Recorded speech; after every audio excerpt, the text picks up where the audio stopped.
আজ গোটা পৃথিবীর মুসলমানদের জন্য অত্যন্ত বেদনার একটা দিন, কারণ আমরা জানি ভয়াবহ ইতিহাসের ভয়াবহতম ভূমিকম্প হয়েছে।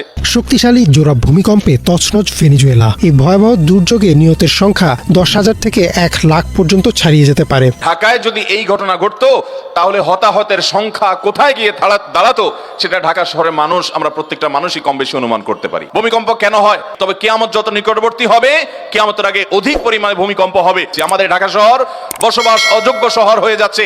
পৃথিবীর সবচাইতে দূষিত শহরগুলোর তালিকায় আমাদের এই শহরের নাম যখন খুব উপরে আমরা দেখতে পাই, তখন আমাদের কাছে ভালো লাগে না। যারা এই ভূমিকম্পে ঈমান নিয়ে দুনিয়া থেকে চলে গেছেন, আল্লাহ তাআলা তাদেরকে শাহাদাতের মর্যাদা দান করুন।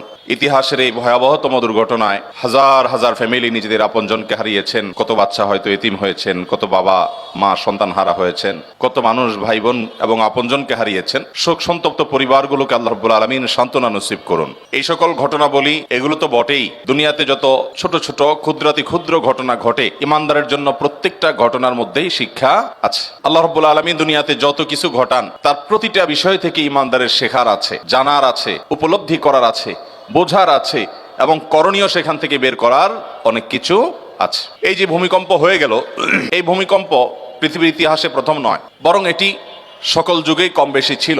এমনকি সাহাবা একরামের যুগেও ভূমিকম্পের ঘটনা ঘটেছে। আল্লাহ রাব্বুল আলামিন কোরআনে কারিমে একটা সূরা নাজিল করেছেন, সূরা জিলজাল বা সূরা ইজা জুলজিলা, ইজা জুলজিলাতিল আরদু জিলজালাহা। এই সূরার শুরুতে আল্লাহ তাআলা বলেছেন, সে সময়ের কথা তোমরা স্মরণ করো যখন এই পৃথিবীকে ভূমিকম্পের মাধ্যমে এটা প্রকম্পিত হবে, এটাকে প্রকম্পিত করা হবে গোটা পৃথিবীকে। ও আখরাজাতিল আরদু আফকালাহা। সেই ভূমিকম্প সাধারণ ভূমিকম্প নয়। জমিনের নিচে থাকা সব মৃত মানুষ সবাইকে বের করবে, সবাই হাসরের ময়দানে একত্রিত হবে। সেই ভূমিকম্প, সেই পৃথিবীর ফাটল, সেই পৃথিবীর ইতিহাসের, মানব ইতিহাসের, পৃথিবীর জন্ম থেকে ঘটে যাওয়া সবচেয়ে বড় ঘটনা, সেটি ঘটবে, সেটার জন্য অপেক্ষা করো। ভূমিকম্প এটা পৃথিবীতে বিভিন্ন সময় হয়। অনেক সময় চন্দ্রগ্রহণ হয়, অনেক সময় সূর্যগ্রহণ হয়, ঝড় জলোচ্ছ্বাস, এগুলো তো হয়ই। এগুলো সুন্নাতুল্লাহ ফিল আরদ, বা জমিনে আল্লাহ তাআলার সুন্নাহ, আল্লাহ তাআলার নিয়ম। বিশেষ করে উপকূলীয় এলাকায় ঝড় জলোচ্ছ্বাস হবে, এটা আল্লাহ সুন্নাহ। এই সমস্ত ঘটনার পেছনে আল্লাহ তাআলার অনেক হিকমা থাকে, কারণ আল্লাহ তাআলার একটা গুণবাচক নাম হলো তিনি হাকিম। যার কারণে যত কিছু পৃথিবীতে আল্লাহ তাআলা ঘটান, প্রত্যেকটা বিষয়ের পেছনে বহুবিধ, বহুমুখী, বহু রকমের হিকমত এবং রহস্য আল্লাহ তাআলার ইলমে অবশ্যই থাকে। আমরা হয়তো সবসময় বুঝে উঠতে পারি না এই সকল প্রাকৃতিক দুর্যোগ। এগুলো দেখলে অনেক সময় আমরা গড়পড়তে আল্লাহর গজব বলে চালাই দেই, যেটা সবসময় সঠিক না। অনেক সময় মানুষের জীবনে বিপদ আসে, মুসিবত আসে, দুর্ঘটনা ঘটে, অ্যাক্সিডেন্ট হয়, এরকম আরো অনেক কিছু ঘটে। সেগুলো আল্লাহ তাআলা বান্দাকে পরীক্ষা করবার জন্য করেন। আল্লাহ তাআলা বলেছেন, ওয়ালা নাবলুওয়ান্নাকুম বিশাইইম মিনাল খাউফি ওয়াল জু'i ওয়া নাকসিম মিনাল আমওয়ালি ওয়াল আনফুসি ওয়াস সামারাত। এই আয়াতে নানাবিধ বিপদের কথা বলা হয়েছে। শঙ্কা আসবে, ভয় হবে, ত্রাসের সৃষ্টি হবে, ক্ষুধা দেখা দিবে, দুর্ভিক্ষ, অভাব অনটন দেখা দিতে পারে, জীবনহানি হতে পারে, সম্পদের হানি হতে পারে। এগুলো দেখলেই আল্লাহ তাআলা অসন্তুষ্ট হয়ে গজব হিসাবে পাঠিয়েছেন। এরকম সহজ সমীকরণ সব ক্ষেত্রে করার কোনো সুযোগ নেই। এই আয়াত বলছে আল্লাহ রাব্বুল আলামিন অনেক সময় বান্দাকে পরীক্ষা করবার জন্য এই সমস্ত বিপদ আপদ দেন। শুধু তাই নয়, নবী করিম সাল্লাল্লাহু আলাইহি সাল্লামের হাদিসের দিকে তাকালে আমরা দেখি তিনি বলেছেন, আশাদ্দুন নাসি বালাআন আল আম্বিয়া সুম্মাল আমসাল ফাল আমসাল। সবচেয়ে বেশি বিপদ, মুসিবত, পরীক্ষা এটা নবীদের জীবনে এসেছিল, এবং তাদের সাথে যাদের যত বেশি মিল হবে, সাদৃশ্য হবে, তাদের জীবনে পরীক্ষার পরিমাণ তত বেশি হবে। অন্য আরেকটি হাদিসে আমরা দেখি নবী আলাইহিস সালাম বলেছেন, ইন্নাল্লাহা ইযা আহাব্বা কওমান ইবতালাহুম। আল্লাহ তাআলা যখন কোনো মানুষকে পছন্দ করেন, কোন সম্প্রদায়কে পছন্দ করেন, আল্লাহ তাআলা তাদেরকে পরীক্ষায় ফেলেন, পরীক্ষায় নিপতিত করেন। আমান্না বলল, আল্লাহর আনুগত্যের কথা বলল, আর আল্লাহ তাআলা সেটাকে গ্রহণ করে নিলেন। এটা সব সময় হয় না, বরং আল্লাহ তাআলা অনেক সময় হ্যামার করেন, প্রেসার দেন, এবং আল্লাহ তাআলা সবকিছুই জানেন, আল্লাহর পরীক্ষা করার কিছু নেই। তারপরও আল্লাহ তাআলা আমাদের কাছে প্রমাণিত করেন যে এই বান্দা আল্লাহ তাআলার খাঁটি বান্দা। তিনি আমান্না মুখে বলেন নাই, কলব থেকে বলেছেন, অন্তর থেকে বলেছেন। এই জন্য বিভিন্ন বিপদ আপদ, বিভিন্ন মুসিবত দিয়ে আল্লাহ তাআলা অনেক সময় মানুষকে পরীক্ষা করেন। অতএব এই যে প্রাকৃতিক যত দুর্যোগ হয়, সেটা ঝড় হোক, জলোচ্ছ্বাস হোক, কোনো দুর্ঘটনা হোক, ব্যক্তি জীবনে হোক, পারিবারিক জীবনে হোক, কোনো একটা ছোট্ট সমাজে হোক, একটা দেশের জন্য হোক, পৃথিবীর বড় অংশ জুড়ে হোক, এগুলোকে সব সময় আমরা চোখ বন্ধ করে আল্লাহর গজব হিসাবে চালাবো না। বিশেষ করে যখন ইমানদারদের উপরে পতিত হবে, সেটা হতে পারে আল্লাহর পক্ষ থেকে পরীক্ষা, আবার হতে পারে আমাদের কোনো অপরাধের কারণে, কোনো পাপের কারণে, কোনো গুনাহের কারণে আল্লাহ রাব্বুল আলামিন আমাদেরকে শাস্তি দিচ্ছেন। কারণ আল্লাহ তাআলা কোরআনে অন্য আয়াতে বলেছেন, যাতে করে তারা এই সমস্ত ঘটনা থেকে শিক্ষা গ্রহণ করে ফিরে আসতে পারে আল্লাহর দিকে। আজকে ঢাকায় যদি এই ঘটনা ঘটতো, তাহলে হতাহতের সংখ্যা কোথায় গিয়ে দাঁড়াতো, সেটা ঢাকা শহরের মানুষ, আমরা প্রত্যেকটা মানুষই কম বেশি অনুমান করতে পারি। মোহতারাম হাজরিন, ঠিক ফজরের সময় ভোরবেলা এই ধরনের দুর্ঘটনা যখন ঘটে, তখন আমাদেরকে ভাবতে শেখায়। না ঘুমানোর নিয়ত করে যখন রাত 2টা 3টা, সকাল 7টা 8টা 9টা 10টা অ্যালার্ম দিয়ে ঘুমায়, ফজরের নামাজ পড়ার নিয়ত নাই, ঘুমের সময় সে নিয়ত করেই শুইতেছেন। আপনি মোবাইলের ভিতরে অ্যালার্ম সেট করলেন 10টায়, 11টায়, 9টায়, 7টা 8টায় উঠবেন, অফিসে যাবেন, কাজে কামে বের হবেন। আর এর মধ্যে যদি এরকম বিপদ আপনার আমার উপরে আসে, তো আল্লাহর নাফরমানি করার নিয়ত করে শুয়েছেন, ওই অবস্থায় মওত হয়েছে। এই মওত কখনো ইমানদারের মওত হতে পারে না। ভাইরা আমার, এই সকল ঘটনা, এই সকল মুসিবত, এই সকল দুর্ঘটনাগুলো আমাদেরকে যে কত কিছু শেখায়। বেশি দিন হয় নাই করোনা চলে গেল, করোনা এসেছে, কত কিছু আমাদেরকে শিখিয়েছে। মানুষ কিভাবে স্বার্থপর হয়, সন্তানরা যাদের জন্য মানুষ চুরি, দুর্নীতি, 2 নম্বরই হারাম উপার্জন করে, যাদের জন্য মানুষ অন্যায় করে, যাদের ভবিষ্যতের জন্য নানান আল্লাহর বিধানকে লঙ্ঘন করে চলে, সেই সন্তানরা কিভাবে পর হয়ে যায়, কিভাবে স্বার্থপর হয়ে যায়, কিভাবে বাবার লাশটার কাছে পর্যন্ত যেতে চায় না মৃত্যুর ভয়ে। সেরকম শত শত ঘটনা করোনার সময় ঘটেছে, আমাদেরকে শিক্ষা দিয়ে গেছে না, যায় নাই? ভাইরা আমার, আমরা এক সময় শুনতাম যে ইসলাম মেয়েদেরকে নিজেদের সৌন্দর্যকে ঢেকে ঢুকে আবৃত্তি করে রাখতে বলে। এটা মুসলিম নারীর সম্ভ্রান্তের ব্যাপার, এটা তার ইজ্জতের ব্যাপার, যে একজন মুসলিম নারী, একজন আত্মসম্মান বোধ সম্পন্ন নারী, তার সৌন্দর্য, এটা রাস্তাঘাটের মানুষ, পথে ঘাটের মানুষ দেখে দেখে মনে মনে তাকে নিয়ে জেনা করবে, কল্পনায় জল্পনায় তাকে নিয়ে বাজে চিন্তা করবে, নোংরা চিন্তা করবে। এটা করতে দিবে না একজন আত্মসম্মান বোধ সম্পন্ন নারী। এই জন্য আল্লাহ তাআলা পর্দার বিধান দিয়েছেন, দিয়ে বলেছেন যালিকা আদনা আন ইউরাফনা। এই বিধান এই জন্যই দেওয়া হয়েছে যাতে চেনা যায়, বোঝা যায় এরা সাধারণ কোনো নারী না, এরা বাজারের মানুষ না, এরা ওই নারী যে নারীর ভিতরে আত্মসম্মান বোধ আছে, যে তার সৌন্দর্যকে রাস্তাঘাটে যেখানে সেখানে সবার সামনে বিলিয়ে বেরিয়ে সবাইকে তার সাথে মনে মনে কল্পনার জগতে জেনা করার সুযোগ করে দেয় না। এরকম সম্ভ্রান্ত নারী যে, এটা বোঝা যায় তার পর্দা দেখে। অথচ এই পর্দার বিধানের কথা যখনই আল্লাহ রাব্বুল আলামিনের দেওয়া এই বিধানের কথা উলামা একরাম বলেছেন, আমরা যুগ যুগ ধরে শুনেছি নানান খোঁচা মারা কথা, নানান আলটা মারা কথা, নানান উল্টাপাল্টা কথা। যেমন একটা কথা খুব বেশি আমাদের ইসলাম বিদ্বেষী ভাইয়েরা প্রায় বলেন পর্দাকে কেন্দ্র করে, যে চোখ মুখ এইসব বন্ধ করে একটা নারী কিভাবে চলতে পারে, এটা নারীকে রীতিমতো আবদ্ধ করে ফেলা, এটা নারীর প্রতি অবিচার, এভাবে মানুষ চলতে পারে না। অনেকে বলতেন যে হুজুররা আপনারা ফতোয়া দেন মহিলাদেরকে পর্দা করার জন্য, এরকম বোরকা পরে, নেকাব পরে, সব বেঁধে, হাত মোজা পা মোজা মুখ ইত্যাদি সব বন্ধ করে একটু রাস্তাঘাটে চলে দেখেন দেখি, পারেন নাকি? জীবনেও পারবেন না। ফতোয়া দিয়ে শুধু মহিলাদের কষ্ট বাড়ান। নারীদের উদ্ধারকারী হিসাবে পরিচয় দানকারী আমাদের কিছু সেকুলার ভাইয়েরা, ইসলাম বিদ্বেষী ভাইয়েরা এ ধরনের কথা বলে ওলা আমাদেরকে খোঁচাখুচি সারা জীবন করছে না, করে নাই? আল্লাহ রাব্বুল আলামিনের কি আজীব কুদরত। করোনার সময় আমরা দেখলাম যে তারা একজন পর্দানসীন নারী যেভাবে পর্দা করে, একেবারে হাতের মধ্যে গ্লাভস, পায়ের মধ্যে মোজা, মাথা থেকে পা পর্যন্ত পুরাটা এমন গাউন তারা পরেছেন যে পর্দানসীন নারীও এরকম করে না। তাহলে যেটাকে তারা বলছেন অসম্ভব, এভাবে কি মানুষ চলতে পারে? আমরা দেখেছি এইভাবে গোটা পৃথিবী 2 বছর চলেছে। 2 বছর চলতে পারে, তাহলে বোঝা গেল আল্লাহ তাআলা এমন কোন বিধান দেন না যেটা মানুষ দ্বারা পালন করা সম্ভব। আল্লাহ কোরআনে ঘোষণা দিয়েছেন লা ইউকাল্লিফুল্লাহু নাফসান ইল্লা, আল্লাহ সাধ্যের বাইরে কোনো কিছু মানুষের উপরে চাপিয়ে। মোহতারাম হাজিরিন, করোনা কত কিছু আমাদেরকে শিখিয়ে গেছে, সে বিষয়ে আলোচনা করা আজকে আমরা আলোচনার বিষয় না। কিন্তু করোনা চলে যাওয়ার পর আবার আমরা যেই সেই হয়ে গেছি, আমরা আবার আগের জায়গায় ফিরে আসছি। আজকের এই তুরস্ক এবং সিরিয়ার এই ভয়ঙ্কর যে ভূমিকম্পের ঘটনা ঘটলো, এই ঘটনা আমাদেরকে কত কিছু শিখিয়ে দিয়ে যায়। আমাদের যে সভ্যতা নিয়ে আমরা গর্ব করছি, তথ্য প্রযুক্তি গোটা পৃথিবীকে আজ কোথায় নিয়ে গেছে। আমাদের কিছু বন্ধু কোরআন এবং হাদিসকে, আল্লাহ তাআলার বিধানকে বিজ্ঞানের বিপরীতে দাঁড় করান। অনেকে বিজ্ঞানের মিটার দিয়ে কোরআন হাদিসকে মাপেন, পরখ করেন, এরপরে বিজ্ঞানের মিটারের আলোকে কোরআনের এবং আল্লাহর দেয়া বিধানের যথার্থতা মূল্যায়ন করার চেষ্টা করেন। অথচ বিজ্ঞান এটা হলো ধারণা, আর কোরআন হলো মহাসত্য। আজ বিজ্ঞানে যে বিষয়ে প্রমাণিত হলো, যে সূত্র আজকে আবিষ্কৃত হলো, হয়তো একটা সময় এটা ভুল প্রমাণিত হবে, ভিন্ন কোনো সূত্র আবিষ্কৃত হবে, কিন্তু কোরআন যেটা আল্লাহ তাআলা নাজিল করেছেন এইটা অনন্তকাল পর্যন্ত বলবৎ থাকবে, অপরিবর্তিত থাকবে, কোনো পরিবর্তনের মধ্যে আসবে, বহুত চড়াই উতরায় যাবে, কিন্তু এটা যা আছে সেটাই থাকবে। আজকে আমরা দেখেছি কিভাবে তুরস্কে এক একটা ভবন, বিশাল বড় ভবন মুহূর্তের ভিতরে কিভাবে মাটির সাথে ধুলোর সাথে মিশে যাচ্ছে, একাকার হয়ে যাচ্ছে, একটা শহর শেষ হয়ে যাচ্ছে সামান্য 1 মিনিট সময়ের মধ্যে।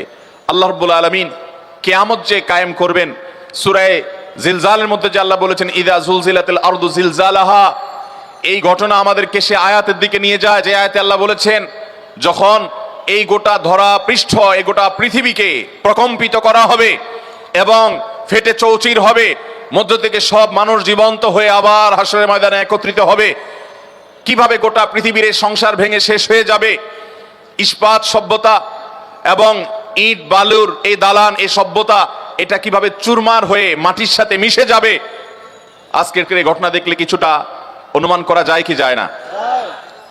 আল্লাহ রাব্বুল আলামিন আমাদেরকে শিক্ষা অর্জন করার তৌফিক দান করুন।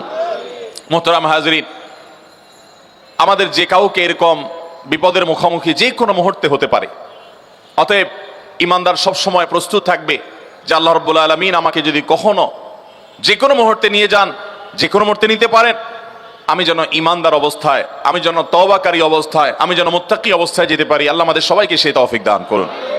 ভাইরা আমার, এই ধরনের ঘটনা প্রায় ঘটে পৃথিবীতে, বড় বড় দুর্ঘটনাগুলো, কিন্তু আমরা কিছুদিন সেগুলো নিয়ে আলোচনা করি, আবার আমরা যে সে আগের জায়গায় ফিরে চলে যাই। অথচ এগুলো থেকে আমাদের শিক্ষা গ্রহণ করার কথা, বিশেষ করে ভূমিকম্প নিয়ে এবং এই জাতীয় আরো অনেক প্রাকৃতিক বড় বড় ঘটনাগুলো ঘটে, যেগুলোকে আমাদের আজকের প্রজন্ম, আজকের দুনিয়া ওইটাকে রীতিমতো এনজয় করার চেষ্টা করে। সূর্যগ্রহণ, চন্দ্রগ্রহণ যখন হয় তখন দূরবীন দিয়ে, বিভিন্ন ডিভাইস দিয়ে দেখবেন যে ছেলেমেয়েরা ছাদে উঠে খোলা জায়গায় গিয়ে ওইটাকে উপভোগ করে, যে এত বছরের মধ্যে, এতশো বছরের মধ্যে এত বড় সূর্যগ্রহণ আর হয় নাই, এত বড় সূর্যগ্রহণ এটা উপভোগ করতে হবে। নবী করিম সাল্লাল্লাহু আলাইহি সাল্লাম চন্দ্রগ্রহণ, সূর্যগ্রহণ হলে, তিনি এই জাতীয় দুর্ঘটনা ঘটলে, ভূমিকম্প ইত্যাদি সম্পর্কে হাদিস আমরা ঘাটলে দেখি, চন্দ্রগ্রহণ, সূর্যগ্রহণের সময় যেরকম সালাত আদায় করতেন নবী করিম সাল্লাল্লাহু আলাইহি সাল্লাম, সেরকম নামাজের নির্দেশনা পাওয়া যায়। মসজিদে প্রবেশ করে যেতেন, আল্লাহর ভয়ে অন্তরগুলো প্রকম্পিত হতো, আল্লাহর স্মরণ শুরু করতেন, না জানে কিয়ামত শুরু হচ্ছে, কারণ এভাবে এক সময় কিয়ামত হবে। আজ আমরা অনেকে সেটাকে এনজয় করছি। আমরা তথ্য প্রযুক্তির উন্নতির এই সময়ে আমরা মনে করছি এই সমস্ত সেকেলে, এই সমস্ত পুরানা কথাবার্তা এগুলো অচল। মনে রাখবেন, আজ সামুদ জাতির এখনো পর্যন্ত ধ্বংসাবশেষ পৃথিবীতে আছে। আমার নিজের সে সমস্ত জায়গা যাওয়ার সৌভাগ্য হয়েছে। সেই সমস্ত জায়গা দিয়ে যাওয়ার সময় দেখা যায় সৌদি আরবের আল ওলা শহরে কিছুটা আছে, জর্ডানে কিছুটা আছে, যে সমস্ত মানুষেরা আল্লাহর আযাবের কথা শুনে হাসাহাসি করত, তাদেরকে আল্লাহ তাআলা তখনকার সময়ের সবচেয়ে ভালো টেকনোলজি দিয়েছেন। এমন টেকনোলজি তাদের কাছে ছিল, এমন শক্তি তাদের কাছে ছিল। কোরআনে আল্লাহ তাআলা আয়াত নাজিল করেছেন, ইরামা যাতিল ইমাদ আল্লাতী লাম ইখলাক মিসলুহা ফিল বিলাদ, তাদের মতো এত শক্তিশালী, তাদের মতো এত সুঠাম দেহের অধিকারী, তাদের মতো তাদের মতো নির্মাণ শিল্প রপ্তকারী পৃথিবীতে এর আগে কেউ ছিল না। আপনি যদি আল ওলায় যান, আপনি যদি মাদায়েন সালেহ যান, আপনি যদি জর্ডানে যান, আপনি দেখতে পারবেন কোরআনের এই আয়াতের বাস্তবতা। বিশাল বড় পাহাড়, গোটা পাহাড় কেটে একটা মূর্তি বানিয়ে ফেলা হয়েছে। একটা পাহাড়, একটা শহর, তার ভেতরে ঘর বাড়ি সবকিছু পাহাড় কেটে কেটে। পাহাড় কাটার মেশিন তখন ছিল না, বিদ্যুৎ তখন ছিল না, মোটর তখন ছিল না, কিন্তু তারা করেছে। আল্লাহ রাব্বুল আলামিন তাদের সে শক্তিমত্তার কথা বলেছেন। তাদের হাতে অনেক টেকনোলজি তখন ছিল। এখনকার মানুষ যেরকম এখনকার টেকনোলজি নিয়ে আমরা গর্ব করি, তখন তাদেরটা নিয়ে তারা গর্ব করত। আজ থেকে আবার 500-1000 বছর পরে যারা আসবেন দুনিয়াতে, যদি দুনিয়া থাকে, তখন তখনকার প্রজন্ম তাদের টেকনোলজি নিয়ে গর্ব করবে, আমাদেরটাকে পুরাতন সেকেলে মনে করবে, ওল্ড এবং পিছিয়ে পড়া মনে করবে। ঠিক একইভাবে আজ সামুদ জাতি তারাও এরকম মনে করেছিল।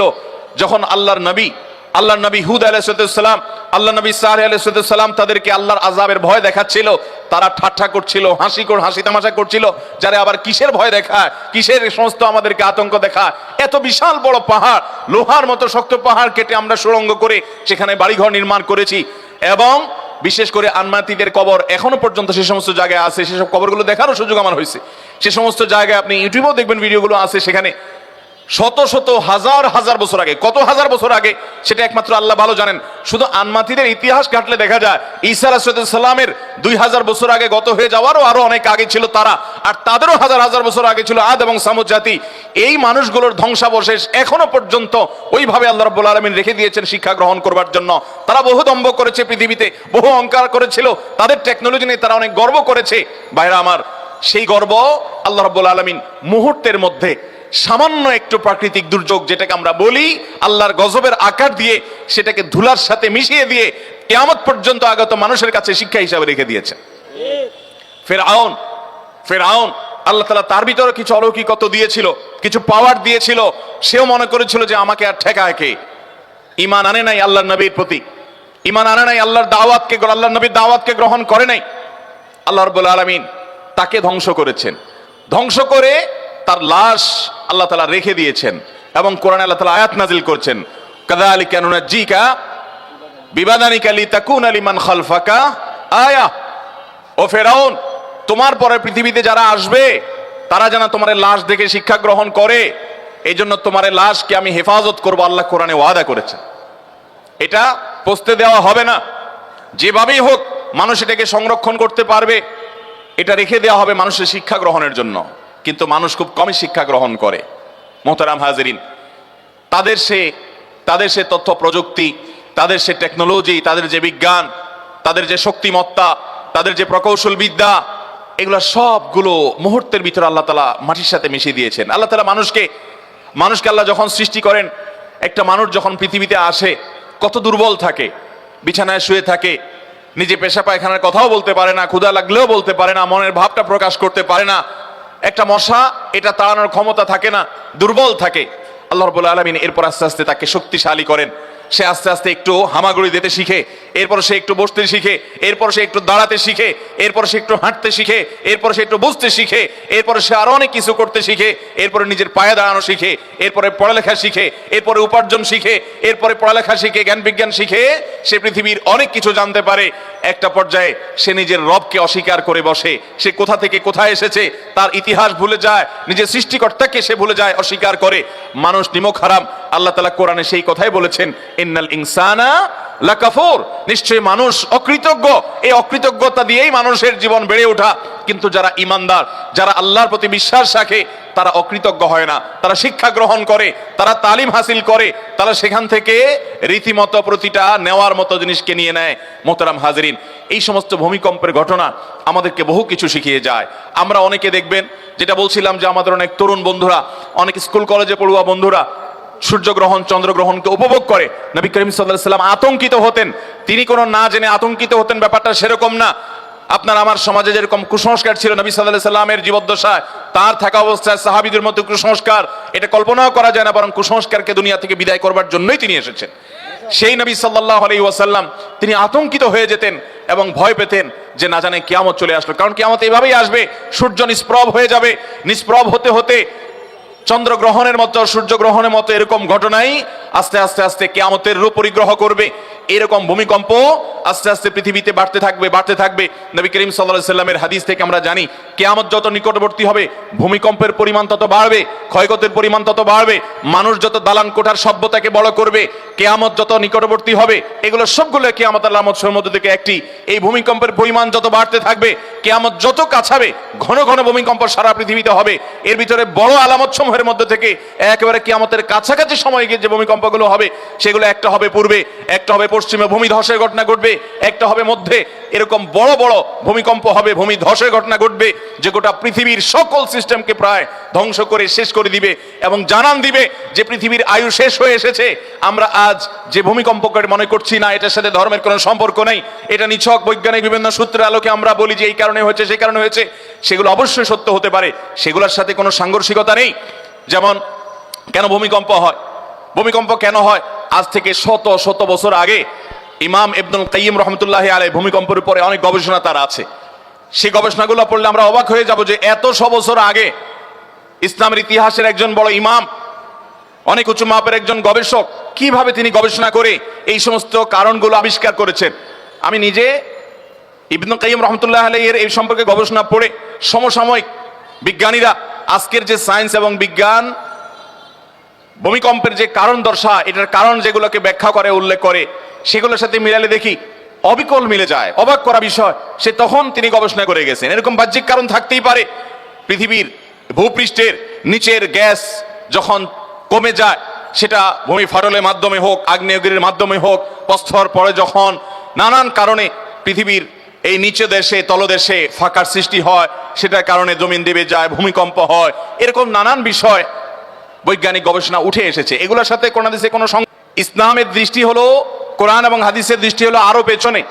যেই কারণেই হোক না কেন, ওই কারণের পরের কারণ, তারও পরের কারণ, তারও পরের কারণ, সেগুলো বিজ্ঞান আর বলতে পারবে না, একজন ইমানদার বলতে পারবে আল্লাহর হুকুম হয়েছে, সৃষ্টি জগতের মালিকের ফয়সালা হয়েছে, তাই হয়েছে। অতএব আমরা অনেক কারণ বলতে পারবো। এখন যদি বলা হয় যে গ্যাস কেন বের হয়ে আসলো ফাটল দিয়ে, আগ্নেয়গিরি দিয়ে, এটার বিকল্প কেন থাকলো না? জলোচ্ছ্বাস হলো, ঘূর্ণিঝড় হলো, নিম্নচাপ তৈরি হলো, কেন নিম্নচাপ তৈরি হলো সাগরে, তার কারণ কি? আপনি কারণ ব্যাখ্যা করলেন, সেই কারণের আবার কারণ কি? এই মুহূর্তেই বা কেন হলো, এখানেই বা কেন হলো, এগুলোর ব্যাখ্যা আপনি বলতে পারবেন না। কিন্তু ইমানদার বলতে পারবে আমার রবের ফয়সালা হয়েছে তাই। যদি কেউ বলে রবের ফয়সালা কেন হয়েছে, তার আর কেন নাই, কারণ রব তিনি তার সম্পর্কে কোরআনে তার নিজের কথা নিজে বলেছেন যে তিনি যা করেন লা ইউসআলু আম্মা ইয়াফআলু ওয়া হুম ইউসআলুন, তিনি যা করেন কেন করেন এটা জিজ্ঞাসা করার মতো কেউ আর নাই, যেহেতু তিনি একমাত্র সৃষ্টিকর্তা। মোহতারাম হাজিরিন, এই সমস্ত ঘটনা থেকে আল্লাহ তাআলা আমাদেরকে শিক্ষা গ্রহণ করার তৌফিক দান করুন। অতএব যারা আমরা এই যে বিভিন্ন রকমের ডিভাইস দিয়ে চন্দ্রগ্রহণ সূর্যগ্রহণ উপভোগ করি, বিভিন্ন প্রাকৃতিক এই ধরনের ঘটনাগুলোকে উপভোগ করি, নবী করিম সাল্লাল্লাহু আলাইহি সাল্লাম এই সমস্ত ঘটনার সময় বিপদসন্ত্রস্ত হতেন, আল্লাহর জিকির এবং স্মরণ করতেন, মসজিদে ঢুকে যেতেন এবং ভয় পেতেন, আতঙ্কিত হতেন, না জানে কিয়ামত হলো, কারণ কিয়ামত এভাবেই হয়ে যাবে তিনি জানতেন, ওহীর মাধ্যমে আল্লাহ তাকে জানিয়েছেন। এগুলো শোনার পর আমাদের যে সমস্ত ভাইদের কাছে মনে হয় সেকেলে, তাদেরকে বলছি আজ সামুদ জাতি ঠিক একইভাবে আল্লাহর নবী হুদ আলাইহিস সালাম এবং সালেহ আলাইহিস সালামের আল্লাহর দেওয়া ভবিষ্যৎবাণীকে এইভাবে তারা তাচ্ছিল্য করেছিল, ঠাট্টা করেছিল, বিদ্রুপ করেছিল। তাদের পরিণতি এবং পরিণতি হওয়ার পর সেই জায়গা, তাদের সে শক্তিমত্তার যে স্বাক্ষর পাহাড় পর্বতগুলো, তাদের সে আবাসন, তাদের সে জায়গাগুলো আল্লাহ তাআলা এখনো রেখেছেন, কিন্তু আমরা শিক্ষা গ্রহণ খুব কমই করি। আল্লাহ রাব্বুল আলামিন আমাদেরকে ঈমান আনার তৌফিক নসিব করুন। তবে ভূমিকম্পকে কেন্দ্র করে অনেক অনেক মুখরোচক, অনেক কুসংস্কারাচ্ছন্ন বিশ্বাস, অনেক ভুল বিশ্বাসও আমাদের মধ্যে প্রচলিত আছে। এর ভিতরে একটা হলো যে আমাদের সমাজে এখন অনেক মানুষ মনে করে যে পৃথিবী দাঁড়িয়ে আছে একটা গরুর শিংয়ের উপরে, সে শিং যখন সে পাল্টায় তখন ভূমিকম্প হয়। এরকম নানান কথা আপনারা অনেকে শুনছেন না শুনেন নাই? অথচ এই সমস্ত কথা না নবী করিম সাল্লাল্লাহু আলাইহি সাল্লাম থেকে বিশুদ্ধভাবে কোনোভাবে প্রমাণিত না, এগুলার কোনো ভিত্তি কোরআনে কারীমের কোথাও কোনোভাবে পাওয়া যায়। বিধায় ইমানদারের বিশ্বাস হবে ভূমিকম্পের বৈজ্ঞানিক ব্যাখ্যা যদি কোনোটা থাকে, বিজ্ঞানীরা গবেষণা করে যদি কোনো তথ্য দেন, সেটা সত্য হতে পারে, অবাক করার কিছু নেই। কিন্তু এটারও বড় কারণ হলো আল্লাহ তাআলার হুকুম এবং ফয়সালা যখন যেখানে হয় তখন সেখানে ভূমিকম্প হয়। কেন হয়? এই কেনর উত্তর আমরা শুরুতে দিয়েছি।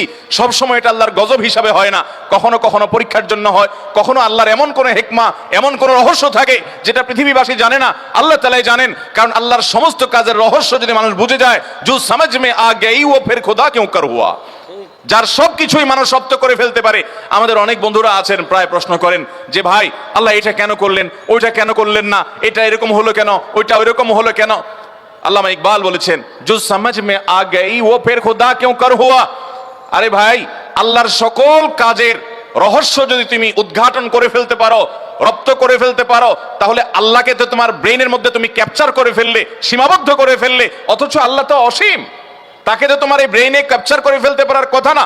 একজন মালিক তার একজন অধীনস্থ, একজন মালিক তার একজন সাধারণ চাকর নৌকর, এই ব্যক্তি মালিকের যে চিন্তা চেতনা, দূরদৃষ্টি, তার যে বিভিন্ন সিদ্ধান্তের বাস্তবতা, যথার্থতা, রহস্য, এটা সে ধরতে পারে না।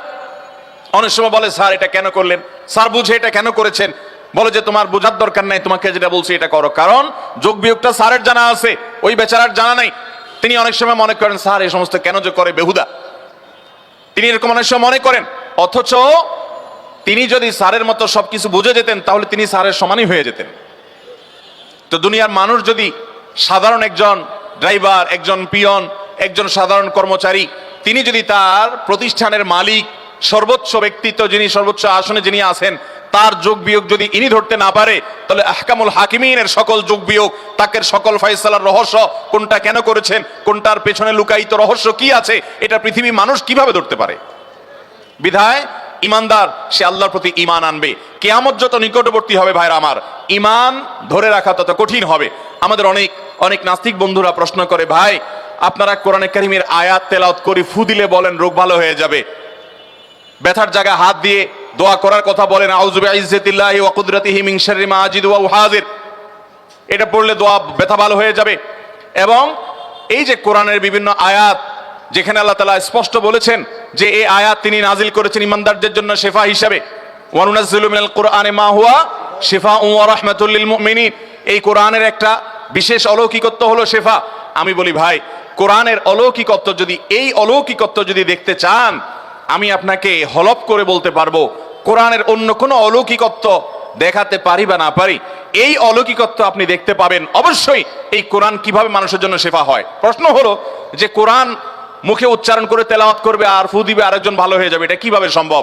ওষুধ খায়, সেটা শরীরে যায়, সেটা আমাদের শরীরে, আপনার শরীরের সাথে মিশে, আমাদের রক্তের সাথে মিশে, তারপরে সেটা উপশিরা যায়, সেটা আমাদের মধ্যে কাজ করে, ডাইজেস্ট হয়, এরপরে ভেতরে যায়, শরীরের মধ্যে প্রভাব ফেলে, এটা তো বোঝা যায়। কিন্তু কোরআন কারীমের আয়াত পড়ে ফু দিলে নাকি ভালো হবে, হুজুররা কি বলে এই সমস্ত আজগবি কথাবার্তা? ভাইরা আমার, কথায় আছে, যারা আপডেট টেকনোলজি সম্পর্কে জানে না, যারা পিছিয়ে পড়া টেকনোলজি এটা শুধুমাত্র জানে, তারা আপডেট টেকনোলজির কথা শুনলে হাসাহাসি করে। যেমন এখন যদি বলা হয় কাউকে যে একটা টেকনোলজি বাহির হবে, যে মানুষ মনে মনে কি চিন্তা করছে, সে কোনো কাজ করার আগ মুহূর্তের চিন্তার বিষয়টা ডিভাইস বলে দিবে। অলরেডি এরকম অনেক গবেষণা হয়ে গেছে পৃথিবীতে। তাহলে এই কথা যদি আজ থেকে 100 বছর আগের কথা মানুষকে বলা হতো, আচ্ছা এখন আমরা যে সুইচ দিলে ফ্যান ঘুরে, সুইচ দিলে লাইট জ্বলে, আজ থেকে 500 বছর আগে বা 1000 বছর আগে যখন বিদ্যুৎ আবিষ্কার হয় নাই, তখনকার মানুষকে যদি বলা হতো যে দেখো ওয়ালে একটা সুইচ থাকবে, এখানে টিপ দিলে লাইট কয়েক কিলোমিটার দূরে জ্বলে উঠবে, আর এই যে মোবাইল ফোন টোন এগুলোর কথা তো বলাই বাহুল্য, এগুলো যদি 1000 বছর 500 বছর আগের মানুষকে বলা হতো, মানুষ বলতে এর মাথায় স্ক্রু ঢিলা আছে, কিভাবে সম্ভব? বলতে কি বলতো না বলেন? এখন তো সুইচও লাগে না, আপনার তারও লাগে না, রিমোটে টিপ দিলে ফ্যান চলে, টিপ দিলে বন্ধ হয়, এমনকি টিপও দেওয়া লাগে না। টেকনোলজি বের হয়েছে, মুখ দিয়ে শুধু বললেই হবে গরম লাগছে, তো ফ্যান চলা শুরু হয়ে যাবে নাকি? তাহলে যে গরম লাগছে বলছে, সে যে ল্যাঙ্গুয়েজ সেট করা আছে, এই যে মোবাইলের মধ্যে দেখবেন যে কি আছে, কি সিরি, হাই হ্যালো সিরি আছে না, হ্যালো সিরি যদি বলে কল অমুক, অর্থাৎ অমুককে কল করো, তো মোবাইল ডাইরেক্ট নিজে নিজে কল করে ফেলায়, আছে না নাই? হাতে নেওয়াও লাগবে না, দূরে থাকবে, বলবেন আর সে কল করে দিবে। তো এইটা যদি সম্ভব হয়, তাহলে কোরআনে কারীমের আয়াত পড়ে ফু দিলে আল্লাহ রাব্বুল আলামিন সেখানে অ্যাকশন করিয়ে ওই ব্যক্তিকে সুস্থ করতে পারেন কি পারেন না? এরকম হাজারটা এক্সাম্পল দেওয়া যাবে। আপডেট টেকনোলজি, আপনি এখনো ওয়্যারের টেকনোলজিতে আছেন, ওয়্যারলেস টেকনোলজিতে পৃথিবী আগায় যাচ্ছে, কোরআন তার চাইতে আরো আপডেটটা বলে রাখছে যে আপনি তেলাওয়াত করবেন আর অ্যাকশন করবে ওখানে। আল্লাহ রাব্বুল আলামিন ফিতনা থেকে, ঈমান বিধ্বংসী ফিতনা থেকে আমাদেরকে বেঁচে থাকার তৌফিক দান করুন। দাজ্জাল পৃথিবীতে আসবে কি আসবে না? দাজ্জাল যখন আসবে, এমন পাওয়ার সে হোল্ড করবে, এমন ক্ষমতা তার কাছে থাকবে যে পৃথিবীর খাদ্য পানীয় সব তার কন্ট্রোলে থাকবে, মানুষের জীবন মৃত্যু তার কন্ট্রোলে, সে বলবে তো মরে যাবে, সে বলবে তো জীবিত হয়ে যাবে, এবং এমন এমন অলৌকিকত্ব তার মধ্যে থাকবে যে অগণিত মানুষ ইমানদাররা পর্যন্ত বিভ্রান্ত হয়ে তাকেই আল্লাহ মনে করবে হ্যাঁ আমরা কোরআন হাদিসে যে আল্লাহর কথা, আল্লাহর যে কনসেপ্টের কথা জানছি সব তো সেই হোল্ড করে, তাহলে এই তো আল্লাহ, সেই ইমান, তার প্রতি ইমান এনে বেঈমান হয়ে কাফের হয়ে যাবে। এই জন্য সকল যুগে নবী রাসূলগণ দাজ্জাল থেকে আমাদেরকে সাবধান করেছেন, সতর্ক করেছেন, যেন দাজ্জালের ফিতনায় আমরা পতিত না হই। কিয়ামতের আগে, দাজ্জাল আসার আগে পৃথিবীতে বিভিন্ন রকমের সিচুয়েশন তৈরি হবে, যে সিচুয়েশনে মানুষ তথ্য প্রযুক্তি, মানুষ জ্ঞান বিজ্ঞান, সায়েন্স টেকনোলজির উন্নতি দেখে আল্লাহকে অস্বীকার করে বসবে, মনে করবে সব সব পুরানা কথাবার্তা, সব মুখরোচক গল্প, সব ধর্মের কথা, সব হুজুরদের বানানো কথা, সব আগের যুগের মানুষের কিচ্ছা কাহিনী, এগুলোর বাস্তবতা অনেক মানুষ অস্বীকার করবে। কিয়ামতের আগে মানুষ দলে দলে এইভাবে বেঈমান হবে। মুসলমানের সন্তানরা দুনিয়ার অনেক ভেলকি দেখে তারা ঈমান হারা হবে। নবী করিম সাল্লাল্লাহু আলাইহি ওয়াসাল্লাম এরকম বহু ভবিষ্যৎবাণী করে গেছেন। অতএব মোহতারাম হাজরিন, আমরা এই ভূমিকম্প দেখে এর বৈজ্ঞানিক বিভিন্ন কারণ জানতে পেরে আমরা যেন কোরআন হাদিসের প্রতি আমাদের ঈমান যেন দুর্বল না হয়, মনে রাখতে হবে যে এই সকল কারণের আসল কারণ হলো আল্লাহ তাআলার হুকুম এবং ফয়সালা। সেটা আল্লাহ তাআলা এক এক সময় এক এক কারণে এক এক বিশেষ উদ্দেশ্যকে নিয়ে দিয়ে থাকে। তবে কিয়ামত যত নিকটবর্তী হবে, কিয়ামতের আগে অধিক পরিমাণে ভূমিকম্প হবে, আর বড় বড় 3টি ভূমিধসের ঘটনা ঘটবে, যেগুলো কিয়ামত একেবারে নিকটবর্তী হয়ে গেছে, পৃথিবীর আয়ু শেষ, সৃষ্টি জগতের আয়ু শেষ, এটি বোঝাবে ওই সমস্ত ঘটনাও ঘটবে। আল্লাহ রাব্বুল আলামিন এই সমস্ত ভয়াবহ এবং এই সকল ঘটনা থেকে, মর্মান্তিক দুর্ঘটনা থেকে আমাদেরকে শিক্ষা গ্রহণ করার তৌফিক দান করুন। আমাদের যে সমস্ত ভাই বোনরা ঈমান নিয়ে দুনিয়া থেকে চলে গেলেন, এই দুর্ঘটনার শিকার হলেন, আল্লাহ রাব্বুল আলামিন তাদের সবাইকে শাহাদাতের মর্যাদা দান করুন, এবং যারা সাফারার তাদেরকে আল্লাহ তাআলা এই ক্ষতিগুলো পুষিয়ে নেওয়ার তৌফিক দান করুন। এবং এই জাতীয় দুর্যোগ যখন হবে, সেই দুর্যোগে মুসলিম অমুসলিম যে কেউ নিপতিত হোক না কেন, আমরা প্রত্যেকে যার যার জায়গা থেকে সাহায্যের হাত বাড়িয়ে দেওয়ার চেষ্টা করব।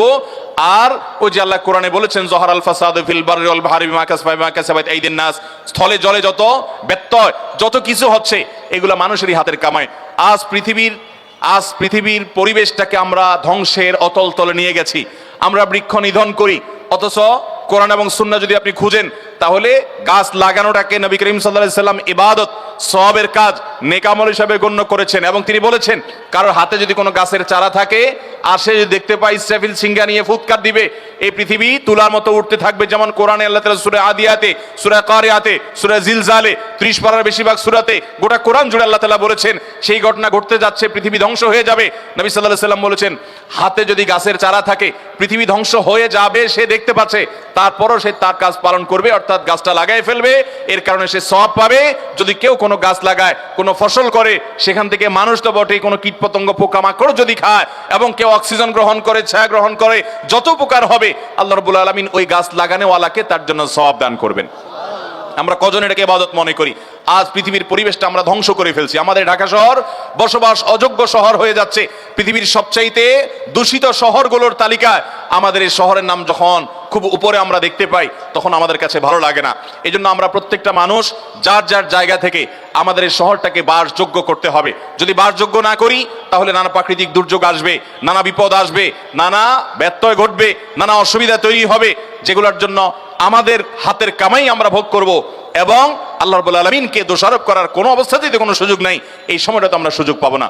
আল্লাহ তাআলা আমাদের সবাইকে সচেতন এবং দায়িত্বশীল হওয়ার তৌফিক দান করুন। আমরা যারা এই ঢাকা শহরে বিশেষ করে বসবাস করছি, চট্টগ্রাম শহরে বসবাস করছি, আমরা যে সমস্ত উল্টাপাল্টা কাজ করি, কদিন পরে দেখেন যে এডিস মশায় সব শেষ করে ফেলায়। নাগরিক সুবিধা যেগুলো পাওয়া দরকার, সেগুলো যেমন পাওয়ার ঘাটতি আছে, ত্রুটি আছে, আবার নাগরিক হিসাবে আমাদের যতটা সচেতন হওয়া দরকার ততটুকু আমরা সচেতন না। চিপস খেয়ে ঠোঙ্গাটা আপনি ছেড়ে দিলেন, ওইটা চলে গেলো ড্রেনে জলাবদ্ধতা তৈরি হলো, বা ওই ঠোঙ্গার মধ্যে বৃষ্টির পানি জমলো, সেখান থেকে অ্যাডিস মশা তৈরি হলো। আপনি একটা ডাব খেয়ে মালাটা ফেলে দিলেন, সেই মালা বৃষ্টির পানি জমলো, সে পানিতে অ্যাডিস মশা তৈরি হলো, সেটা নিয়ে কোনো মানুষকে কামড় দিল, সে মানুষ কামড় খেয়ে তার ইমিউন সিস্টেম স্ট্রং না, দুর্বল, উইক, সেই বেচারা অসুস্থ হয়ে হাসপাতালে ভর্তি হলেন, হয়তো দুনিয়া থেকেই চলে গেলেন, বা লাখ লাখ টাকা তার নেমে গেল। আপনার একটা ওই ডাবের মালা, আপনার ফেলানো একটা সেই চিপসের খোসা, ঠোঙ্গা, আপনি হয়তো খেয়ালও করছেন না, অথচ আপনি সেই ধর্মের অনুসারী, যেই ধর্মের নবী করিম সাল্লাল্লাহু আলাইহি সাল্লাম বলেছেন ইমানের গুরুত্বপূর্ণ একটা অঙ্গ হলো ইমাতাতুল আযা আনিত তরিক। রাস্তায় মানুষের কষ্ট হতে পারে, মানুষের অসুবিধা হতে পারে, এমন কিছু যদি অন্য আরেকজন ফেলে, আপনি সেটা তুলে যথাস্থানে ডাস্টবিনে নিয়ে ফেলা, এটা হলো ইমানের দাবি। অন্যের ফেলানো জিনিস তোলা তো পরের কথা, আমরা নিজে অহরহ রাস্তাঘাটে এসব জিনিস ফেলি। ভাইরা আমার, অনেক গুনাহ আছে যেগুলোকে আমরা গুনাহ মনে করি না, তার ভিতরে এগুলা। নবী করিম সাল্লাল্লাহু আলাইহি সাল্লাম শুধু রাস্তার হক, পরিবেশের হক সম্পর্কে যা বলেছেন, আপনি অবাক হবেন। 1450 বছর আগে মক্কার যে পরিবেশ ছিল, মানুষই ছিল না। মক্কার যে পরিবেশ ছিল সেখানে ঘনবসতি দূরের কথা, মানুষই ছিল না। নবী সাল্লাল্লাহু আলাইহি সাল্লাম তখনই বলেছেন, ইয়াকুম আল জুলুস আলা তারিক, খবরদার রাস্তা দখল করবে না। আজ ফুটপাত দখল করে যারা দোকানদারি করে, আজ ফুটপাত দখল করে যারা আপনার বিভিন্ন রকমের ব্যবসা বাণিজ্য করে, ফুটপাতের উপর দিয়ে বাইক চালায়, তারপরে যা বিভিন্ন রকমের আপনার স্কুটি চালায় বা সাইকেল চালায় বা যে কোনো ভাবে পোলাপান রাস্তা দখল করে বসে আড্ডা ফাড্ডা মারে, মানুষের ক্ষতি হয়। আমরা বুঝি এটা আমাদের জন্য ক্ষতিকর, এটা বেআইনি, এটা অন্যায়, অপরাধ। এই অপরাধের কথা প্রায় 1450 বছর আগে মুহাম্মদ সাল্লাল্লাহু আলাইহি সাল্লাম সাবধান করে গেছেন, এমন সময় যে সময় রাস্তায় ভিড় হওয়া তো দূরের কথা, মানুষই ছিল না। গোটা মক্কা মানুষই ছিল কয়েকজন। তাহলে ইসলাম মানলে আর কোনো কিছু না মানলেও চলবে ইনশাআল্লাহ। ইসলামটা যদি আমরা সবাই মানতে পারি, আমরা যদি খাঁটি মুসলমান হই, তাহলে অনেক বিপদ, অনেক ব্যত্যয়, অনেক দুর্ঘটনা, এগুলো থেকে আমরা বাঁচতে পারবো। আল্লাহ আমাদেরকে বাঁচাবেন। আর আমাদের হাতের কামাই দ্বারা পৃথিবীটাকে যদি আমরা বসবাস অযোগ্য করি, এই যে জলবায়ু পরিবর্তন হয়ে যাচ্ছে, পৃথিবীতে বনাঞ্চল আমরা ধ্বংস করে শেষ করছি, কলকারখানার কালো ধোঁয়া আমরা শেষ করছি, পৃথিবীটাকে বসবাস অযোগ্য করে ফেলছি। এরপরে রোগ বালাই ছড়ালে, দুর্ঘটনা ঘটলে, প্রাকৃতিক অসুবিধা তৈরি হলে আমরা সেটাকে নানা কারণ ব্যাখ্যা করব। কিন্তু আল্লাহ কোরআনে আগেই বলে দিয়েছেন, জহারাল ফাসাদু ফিল বাররি ওয়াল বাহরি বিমা কাসাবাত আইদিন নাস। পৃথিবীতে স্থলে জলে যত বড় দুর্ঘটনা ঘটে, যত ব্যত্যয় ঘটে, যত সমস্যা ঘটে, এই সবগুলো আমাদের হাতের কামাই। আজকাল এরকম মুসলমান পাওয়া কঠিন। আল্লাহ আমাদের সবাইকে ইমানদার, খাঁটি মুসলমান, ইমানের 70 ঊর্ধ্ব যে শাখা আছে সেই শাখাগুলো বাস্তবায়নকারী মুসলমান হওয়ার তৌফিক দান করুন। ভাইরা আমার, রাস্তাঘাটে অন্য কেউ ময়লা ফেললে সেই ময়লাটা আপনি তুলে ডাস্টবিনে ফেলে দিবেন, এটা হলো ইমানের দাবি। নবী সাল্লাল্লাহু আলাইহি সাল্লামের হাদিস, ইমাতাতুল আযা আনিত তারিক, আরেকজনেরটা আপনি ফেলে দিন, এটা ইমানের দাবি। তাহলে আপনি নিজে যদি ফেলেন তাহলে এটা তো কুফরি রঙ্গ হবে, ঠিক না? ঠিক। কিন্তু আমরা অনেকে নামাজ কালাম পড়ি, মুখে হয়তো দাড়িও আছে, মাথায় টুপিও আছে, গায়ে জুব্বাও আছে, কিন্তু এরকম কাজ আমরা করি কি করি না? আল্লাহ আমাদের সবাইকে দায়িত্বশীল হওয়ার তৌফিক দান করুন। এই কথাগুলো বলা এই জন্য যে এগুলোর কারণে অনেক প্রাকৃতিক দুর্যোগ হয়, এগুলোর কারণে অনেক অ্যাক্সিডেন্ট হয়, এগুলোর কারণে অনেক বিপদ আমাদের জাতীয় জীবনে চলে আসে। বিধে আমাদের সবাইকে সচেতন হতে হবে। ভূমিকম্পের পেছনেও আমাদের হাতের কামাই আছে, আমাদের ত্রুটি আছে, আমাদের বিচ্ছুতি আছে, গোটা বিশ্ববাসীর বিচ্ছুতি আছে। আল্লাহ রাব্বুল আলামিন আমাদের সবাইকে যার যার বিচ্ছুতিগুলো বুঝে সেগুলোকে কারেকশন করে একজন খাঁটি মুসলমান হওয়ার তৌফিক দান করুন। মুসলমান তো সে হবে মান সালিমাল মুসলিমুনা মিন লিসানিহি ওয়া ইয়াদি, যার হাত আর মুখ দ্বারা সবাই নিরাপদ থাকবে, কাউকে সে কষ্ট দিবে না, কারোর কষ্টের কারণ সে হবে। মোহতারাম হাজরিন, আমাদের এই সমাজে অনেক মানুষ আছে আমরা যারা মানুষকে কষ্ট দেই। এই যে মাহফিল, আমি এসে ভাইকে জিজ্ঞাসা করছি, ভাই মাইক কি খুব বেশি দূরে লাগাইছেন? কারণ ঢাকা শহরে মাহফিলে দূর দূরান্তে মাইক লাগাইলে মানুষের জীবনটা অতিষ্ঠ হয়ে যায়। এত ঘন বসতি, কোন একটা বিল্ডিং এ যদি মাইক লাগানো হয়, তাদের জীবনটা জীবন্ত জাহান্নাম হয়ে যায়। ইসলাম তো আমাকে বলেন একজন মানুষকে ওয়াজ শোনার নাম দিয়ে বিরক্ত করতে। ভাই বললেন আলহামদুলিল্লাহ যে মাইক লিমিটেড জায়গা রাখা আছে এবং বড় রাস্তা রাখা আছে, মানুষের বিরক্তির কারণ নাই এবং সেগুলোও নিয়ন্ত্রিত আছে, উনি জানালেন, আশ্বস্ত করলেন। মাইক তো ওয়াজ মাহফিলে মাইক তো বটে, এটা তো একটা ভালো কথা, সেটার জন্য মানুষকে কষ্ট দেওয়া জায়েজ নাই। মসজিদে নববীতে এক সাহাবী জোরে তেলাওয়াত করছিলেন, নবী করিম সাল্লাল্লাহু আলাইহি ওয়াসাল্লাম ডেকে নিয়ে বলছেন যে তুমি তাকে তেলাওয়াত শুনাতে চাচ্ছ, তিনি কোনো বধির নন, তিনি আলিমুম বিজাতিস সুদূর, সবকিছু জানেন। এত চিৎকার না করলে বা এত জোরে না করলেও চলবে, কারণ আশেপাশে মানুষ ইবাদতে বিঘ্ন হচ্ছে। আমরা সেই ধর্মের অনুসারী, অতএব আমাদের অনেক মুসলমান যুবক ভাইরা আছে, তারা ডিজে পার্টির নামে, তারা ব্যান্ড পার্টির নামে, বিয়ের অনুষ্ঠানের নামে, গায়ে হলুদের নামে, গায়ে মরিচের নামে, নানান নামে, বেনামে আমরা অনেক সময় দেখা যায় শব্দ সন্ত্রাস করি, শব্দ দূষণ করি, রাজনৈতিক অনুষ্ঠান, সামাজিক অনুষ্ঠান, বিয়ে শাদী, এটা সেটার নামে ঢাকা শহরটা বসবাস অযোগ্য আমরা করে তুলছি। আর যা হোক, এটা কোনো মুসলমানের আচরণ হতে পারে। আসুন আমরা মুসলমান হওয়ার চেষ্টা করি। মুসলমান হতে হলে আমাদেরকে মানুষ হতে হবে। তাহলে অনেক ব্যত্যয়, অনেক দুর্ঘটনা, অনেক প্রাকৃতিক দুর্যোগ, অনেক সমস্যা, অনেক সংকট, অনেক মুসিবত এমনিতেই আপনি দূর হয়ে যাবে ইনশাআল্লাহ। আল্লাহ আমাদের সবাইকে সেই জায়গায় যাওয়ার তৌফিক দান করুন। তাহলে আজকের মাহফিল থেকে আমরা ওয়াদা করি যে আমরা কারোর কোনো কষ্টের কারণ হব, আমার কারণে পরিবেশ দূষিত হবে, নষ্ট হবে, সেটা হতে আমি দেব। আপনি সামান্য কয়েক টাকা ময়লার বিল, সামান্য কিছু টাকা ময়লার বিল, এটা বাঁচানোর জন্য ময়লা আলারে টাকা দেন না। ময়লার পলিথিনটা ধরে বাসা থেকে বের হয়ে মসজিদে যাচ্ছেন নামাজ পড়তে, আপনার হাতে ময়লা নিয়ে আস্তে করে দেখলেন যে কোন জায়গাটা খালি আছে, মালিক এখনো বিল্ডিং বানায় নাই, খালি পড়ে আছে, ওইদিকে ফেলাই দিয়ে আপনি বিসমিল্লাহ বলে ফেলাইছেন, হয়তো বিসমিল্লাহ বলে ফেলে আপনি মসজিদে চলে গেলেন, সওয়াব হবে না গুনাহ হবে? ঢাকা শহরে এরকম মুসলমান কি 2-4 জন না অনেক বেশি? আপনাদের মুগদা এলাকাতে জায়গা কতটা খালি আছে আমি জানি না। ঢাকা শহরে যেখানে একটা খালি জায়গা আছে, খালি জায়গাতে খুব একটা নাই, যদি 2-1টা থাকে, যে গরিব মানুষ এখনো বিল্ডিং বানাতে পারে নাই, অথবা বাজার জায়গা নিয়ে মামলা মোকদ্দমা আছে, ঝামেলা আছে, এখনো সারতে পারে নাই, তাহলে ওই বেচারার কপালে দুঃখ ছাড়া আর কিচ্ছু। কারণ যত ময়লা আবর্জনা বিল্ডিং এর আশপাশ থেকে আপনার জানালা দিয়া বিভিন্নভাবে আমরা সেগুলো ফেলি, অথচ আমরা নিজেদেরকে মুসলমান দাবি করি। এটা মুসলমানের আচরণ হতে পারে? অতএব ভাইরা আমার, আমি বাদামের খোসাটা পর্যন্ত খেয়ে যেখানে সেখানে ফেলবো না, আমি এগুলো রেখে দিব। আজ পৃথিবীর অনেক অমুসলিমদের কাছে এমন সব আচরণগত সৌন্দর্য আছে যেগুলো কোরআন নির্দেশ করেছে, যেগুলো হাদিস নির্দেশ করেছে। আজ থেকে কয়েকশো বছর আগে গেলে দেখবেন ওরা এই সমস্ত সভ্যতার কথা চিন্তাও করে নাই, কল্পনাও করে নাই। আমাদের কোরআন এবং সুন্নাহর নির্দেশনাগুলো তাদের মধ্যে আমরা দেখি, তাদের মধ্যে ইসলাম নাই, মুসলমান নাই, কিন্তু ইসলামের অনেক কিছু আছে, এটা দেখে আমাদের লজ্জা হয়। আমরা মানুষকে শব্দ দিয়ে কষ্ট দেই। আপনি জাপানে গেলে দেখবেন, টোকিও শহরে গেলে আপনি অবাক হবেন, দেখবেন যে মানুষ যখন কথা বলে মুখে হাত দিয়ে দিয়ে কথা বলে, যাতে করে আরেক লোককে ডিস্টার্ব না হয়। মোবাইলে কথা বলতে গেলে এভাবে আস্তে আস্তে কথা বলে। আপনি যদি পশ্চিমা দেশে যান, অনেক জায়গায় দেখবেন মানুষ মানুষের অধিকার পর সচেতন হয়, অথচ আমরা নামে মুসলমান কিন্তু মানুষকে কষ্ট দেই। এই জন্য অনেক প্রাকৃতিক দুর্যোগ আমাদের হাতের কামাই হয়। অতএব রাস্তাঘাট নোংরা করা এবং যেখানে সেখানে জাতা ফেলা এবং এই জাতীয় আরো যত অন্যায় আছে, গুনাহ আছে, যে সমস্ত বিষয়কে আমরা গুনাহ মনে করি না, আল্লাহ তাআলা সেগুলো থেকে আমাদেরকে বেঁচে থাকার তৌফিক দান করুন। এবং আবারও আমরা সেই তুরস্ক এবং সিরিয়ার এই মর্মান্তিক এই ঘটনা, দুর্ঘটনায়, এই ভূমিকম্পে যারা জীবন দিয়েছেন, যাদেরকে দুনিয়া থেকে চলে যেতে হয়েছে, আল্লাহ রাব্বুল আলামিন তাদের ভুল ত্রুটি মাফ করে ইমানদারদেরকে শাহাদাতের মর্যাদা দান করুন এবং শোক সন্তপ্ত পরিবারকে আল্লাহ রাব্বুল আলামিন সান্ত্বনা নসিব করুন।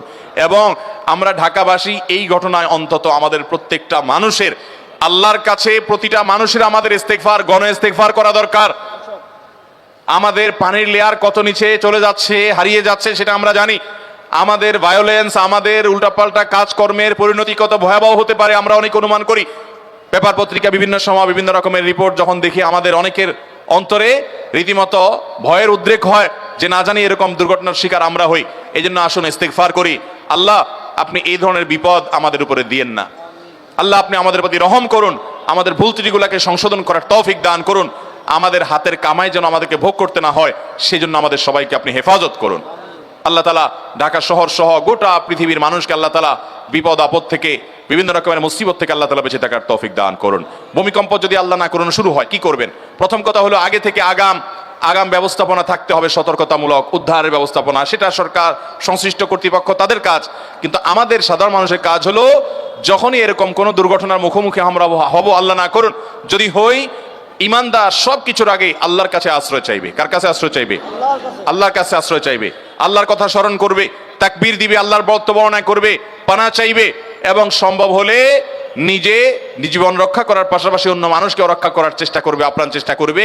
আল্লাহ তাআলা আমাদেরকে এরকম ভয়াবহ বিপদ থেকে বেঁচে থাকার তৌফিক দান করুন।